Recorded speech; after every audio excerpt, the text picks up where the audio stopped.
Help day TV देखने वालों को विल्सन अस्कर का सलाम। आप जानते हैं जो हम सियासी या मुल्की तज्जिया करते हैं उसमें मुख्तलिफ बात करते हैं। आज भी जिस पर बात करना चाहता हूँ, अदम एतमाद अपने पूरे आरूज पर जा चुकी है और असम्बली का अजलास भी शुरू हो गया है कि इस पर अदम एतमाद पर वोटिंग की जाए, बहस की जाए, डिबेट की जाए। एक तरफ अपोजिशन है जिसके साथ बाप और MQM शाहजहान बुगटी साहब और दूसरी जमातें मिल रही हैं और उनका फिगर जो 172 अपोजिशन को चाहिए उससे वो उन्होंने बढ़ा दिया है और जो ज़ाहिरी तौर पर नज़र भी आ रहा है और हुकूमत का फिगर डाउन हो गया है, वो 164 पर आ गया है। अब ये बात सोचने की बात है कि अभी तक जो है अपोजिशन, जब उनके पास फिगर नहीं भी था उस वक्त वो भी पुरअतमाद थे और हुकूमत भी पुरअतमाद थी। अब अगर आज के हालात को भी देखते हैं, आज भी अपोजिशन पुरअतमाद है और हुकूमत भी, जबकि हुकूमत के बहुत सारे मेंबरान अपने भी अपोजिशन की तरफ जा चुके हैं और इत्तेहादी भी अपोजिशन की तरफ जा चुके हैं। तो इमरान खान साहब ने दुआ की, कहते थे कि मेरी खुदा ने दुआ सुनी है कि अपोजिशन मेरे ख़िलाफ़ अदम एतमाद लेकर आई है। अब इनका ये अदम एतमाद भी फेल होगी और उसके साथ 2023 का इलेक्शन भी अब इनका ख़त्म, वो भी हमारी हुकूमत बनेगी। इतने ये कॉन्फिडेंट हैं।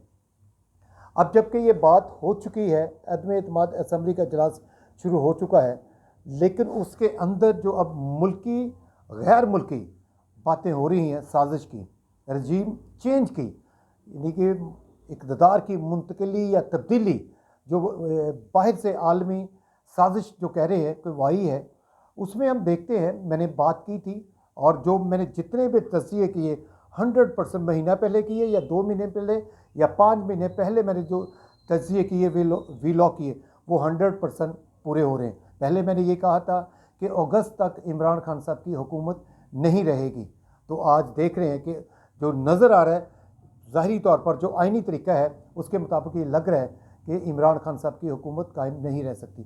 फिर मैंने ये एजाद लफ्ज़ किया था, आज पूरा पाकिस्तान ये बोल रहा है। मैंने कहा था एक इस्टेब्लिशमेंट हमारे मुल्क की है, एक इंटरनेशनल आलमी इस्टेब्लिशमेंट है। आज हर बंदा इंटरनेशनल इस्टेब्लिशमेंट की बात कर रहा है और ये मेरे व्लॉग हेल्प डे टीवी पर पड़ा हुआ है। मैंने ये लफ्ज़ ईजाद किया था, इंटरनेशनल इस्टेब्लिशमेंट भी है, आलमी इस्टेब्लिशमेंट भी है। मेरा एक एक व्लॉग सच्चा साबित हो रहा है। इसी को देखते हुए आज जो इन्होंने बात कर रहे हैं, पहली मैं इमरान खान साहब से ये बात करना चाहता हूँ, हुकूमत से बात करना चाहता हूँ, एक दो सवाल ये करना चाहता हूँ। रिजीम चेंज की जो बात कर रहे हैं, ये किस मुल्क ने की है? अगर आप अपने लोगों को गद्दार कह रहे हैं, काफिर कह रहे हैं और कह रहे हैं कि ये गुलाम बन गए हैं, और इन्होंने पहले आपने जब से आपकी हुकूमत है या उस अपोजिशन में भी थे, पहले आपने अपोजिशन को जो कहा चोर डाकू कहा, फिर आपने काफिर कहा, फिर आपने गद्दार कहा, अब फिर चोर डाकुओं के साथ साथ गद्दार कहना शुरू कर दिए। तो अगर आप अपोजिशन वालों का नाम तो ले रहे हैं, नवाज शरीफ का नाम ले रहे हैं, जरदारी साहब का नाम ले रहे हैं, या मौलाना फजलुर रहमान साहब का नाम ले रहे हैं, अगर आप इनका नाम ले रहे हैं तो फिर क्यों नहीं आप उस मुल्क का नाम लेते हैं? अगर मुल्क का आपको ये क्लियर हो गया है कि जिसने ये मुल्क की सलामती के लिए ये धमकियाँ लगाई हैं, उनको हम आपके साथ हैं, मुल्क का एक एक बाशिंदा, बच्चे से लेकर बूढ़े तक, बच्चियों से लेकर हर औरत तक हुकूमत के साथ भी है, मुल्क के साथ भी है, तो आप दिलेरी करें ना, उस मुल्क का नाम लें। एक फिर उसके साथ अगर आपको ये धमकियाँ लेटर मिल चुका है, उनका वजूद पाकिस्तान में क्यों है? उनके सफारत खाने पाकिस्तान में क्यों है? सफारती डिसकनेक्शन अभी तक उनके साथ क्यों नहीं हो रही, ताकि और मुल्क के खिलाफ बात करें और मुल्क की कोई कमज़ोरियाँ पकड़े, फ़ौरन उनको यहाँ से निकाल दिया जाए। अगर ये आपके पास लेटर आ गया, आपके पास सारे आपके मुताबिक जो कह रहे हैं कि ये हमारे पास सबूत है, और आइनी तरीका जो है वो आइनी तरीका नो कॉन्फिडेंस है। और आज मैं भी फ़र्क हबीब साहब की जो प्रेस कॉन्फ्रेंस, उनका मतलब ये कह रहे हैं अब छोड़ दें ये बात, 172 है, ज़्यादा है, अब उससे आगे बढ़ गई। आगे बात क्या बढ़ गई? इसका मतलब सिर्फ आपका इक़्तिदार रहे, आइन ख़त्म, मुल्क के कानून ख़त्म, सिर्फ आपकी कुर्सी कायम रहे, फिर सब कुछ कायम है। वो आईनी तरीके से आप उनको कर सकते हैं। आप रोकें उनको, ये बात ना करें 172 की वैल्यू नहीं, वो आईनी तरीका है। हाँ, आप अपोजिशन को मनाएं, आप इत्तेहादियों को नहीं, तब तो ये ठीक बात है। लेकिन आप कहें कि सिर्फ इस लेटर की वजह से हम आईनी काम नहीं करेंगे, ये और भी आप मुल्क के भी खिलाफ करेंगे और आइन भी तोड़ेंगे। फिर एक बात मैं इमरान खान साहब से ये करना चाहता हूँ कि इमरान खान साहब, आपसे जब आपने एब्सोल्युटली नॉट बोला, वो सवाल ये था कि आप अड्डे नेटो को देंगे या अमेरिका को देंगे, वो आपने कहा कि no, absolutely not, okay very good. लेकिन ये तो बताएं, किसी मुल्क ने भी आपसे ये अड्डे मांगे हैं? नहीं मांगे आपने। वो एक इंटरव्यू में बात होगी, तो इसलिए आपसे किसी ने अड्डे मांगे ही नहीं थे। फिर आपने ये बात की कि ड्रोन हमले बार बार करके इनके होते हुए 400 ड्रोन हमले हुए और मेरे होते एक ड्रोन हमला पाकिस्तान पे नहीं हुआ। 9/11 के बाद पूरी दुनिया के हालात चेंज हुए और उस वक़्त पाकिस्तान में जिसकी हुकूमत थी वो थे जनरल परवेज़ मुशर्रफ साहब, उन्होंने ये अड्डे दिए थे। और आपको सवाल उनसे भी करना चाहिए, आप सिर्फ नवाज शरीफ जरदारी साहब का कह रहे हैं, आप फिर जनरल परवेज़ मुशर्रफ जिन्होंने ये स्टार्ट किया अड्डे देने के। और फिर मेरा ये आपसे सवाल है, क्या आपसे किसी ने अड्डे मांगे हैं? किसी मुल्क ने अड्डे मांगे हैं? 9/11 के बाद जो हालात परवेज़ मुशर्रफ के या पूरी दुनिया के हुए, वो आपके हालात हैं कि आपसे किसने अड्डे मांगे? किसी ने नहीं मांगे। आप वो अड्डों की सिर्फ क्रेडिट लेने की बात करें, आपसे मांगे नहीं है तो फिर आपने देने कैसे थे? आपने खुद तो नहीं देने थे, अगर मांग लेते तो शायद आप भी दे देते। जो दुनिया के हालात है, आपसे नहीं मांगे। ड्रोन हमले इसलिए नहीं होते, उस वक्त पाकिस्तान के हालात क्या थे, दुनिया के हालात क्या थे, 9/11 हुआ था उस वक्त, इसलिए ड्रोन हुए थे। अब तो हालात इन हुकूमतों की वजह से, जरदारी साहब की, मुशर्रफ साहब की और नवाज शरीफ साहब की वजह से मुल्क के हालात ठीक हुए हैं। ये उन्हीं के, जब अगर ड्रोन ये हो रहे थे, उन्हीं की वजह से ये ड्रोन हमले भी ख़त्म हुए और उन्हीं के होते हुए हालात भी ठीक हुए। आपको तो एक नीट एंड क्लीन पुरअमन एक आपको पाकिस्तान मिला था, तो आपको से तो किसी ने ड्रोन हमले का किसी ने पूछा ही नहीं है, ना मांगा है। तो किसको कह रहे हैं आपके कि ड्रोन हमले नहीं मैंने होने दिए? ड्रोन भाई आपसे किसी ने मांगे नहीं, ना मुल्क के वो दुनिया के वो हालात हैं, ना मुल्क के हालात हैं। तो ये आप क्रेडिट लेते रहें तो लेते रहें, सिर्फ आपने दूसरों को गद्दार कहना है, दूसरों को कहना है। ये नवाज शरीफ साहब के दौर में दहशतगर्दी ख़त्म हुई है।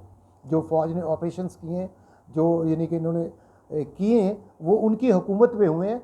और जरदारी साहब ने जो जैसे सवात में इधर अमन के लिए जो काम किया, आपको तो वो पाकिस्तान मिला ही नहीं है। तो आप उनको गद्दार कह रहे हैं, उनको काफिर कह रहे हैं, चोर और डाकू आप कह रहे हैं।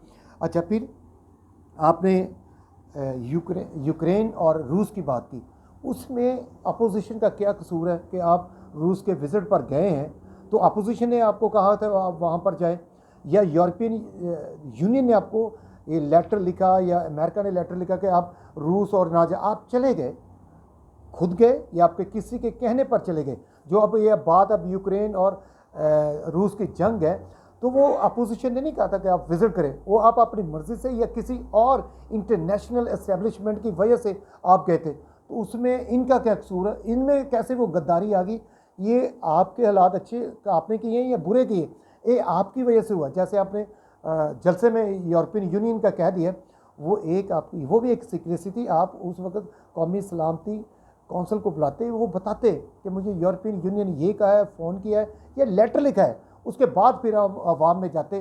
तो आपने ये सब कुछ किया है, उसमें अपोजिशन का क्या कसूर है? आप इन सवालों का जवाब दें कि आपसे ड्रोन हमलों की इजाज़त किसने मांगी है, अड्डों की इजाज़त किसने मांगी है, ये जो रजीम चेंज की बात कर रहे हैं, ये लेटर किस मुल्क का है? उनको फौरी तौर पाकिस्तान के सफारती ताल्लुकात ख़त्म किए जाएँ, उनके सफारतकार जो अमला है उनको, सफ़ीर को, सबको निकाल दिया जाए। और फिर एक दफ़ा कहता हूँ, जो आपके बंदे कह रहे हैं कि अभी भी एक जब वोट पड़ेगा तो हम जीत जाएँ। अगर आप जीतेंगे आईनी तरीके से जीतेंगे, ज़बरदस्ती नहीं जीत सकते। अगर एतमाद आपके ख़िलाफ़ कामयाब नहीं होती तो इसमें और क्या बात, ये आईनी तरीका है। लेकिन आप कहेंगे 172 या अक्सरियत की उनको छोड़ दें, ये उससे बात आगे बढ़ गई। ये बात आगे नहीं बढ़ रही, ये आप अपनी कुर्सी के लिए कर रहे हैं।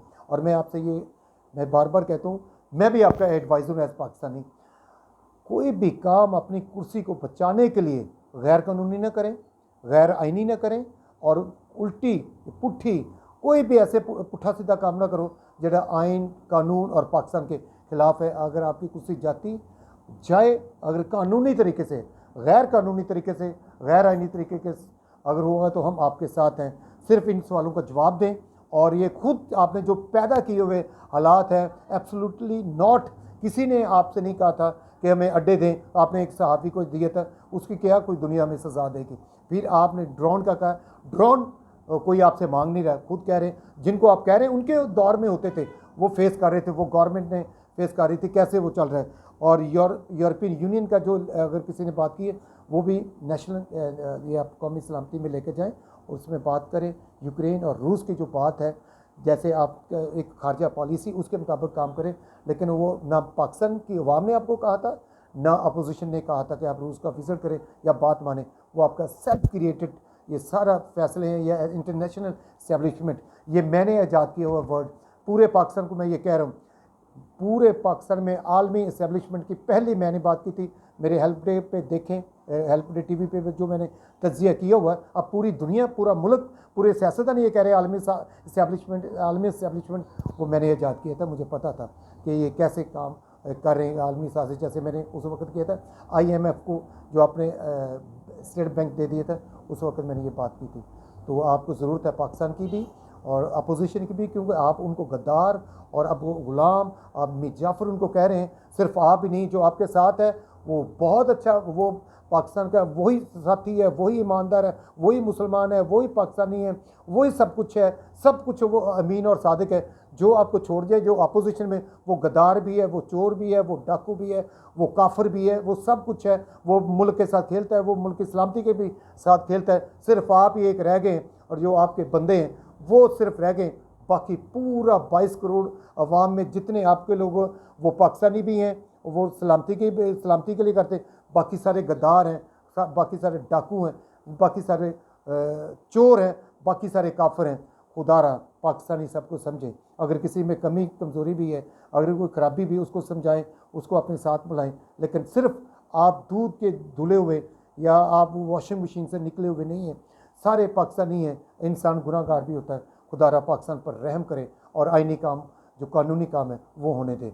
God bless you. पाकिस्तान जिंदाबाद।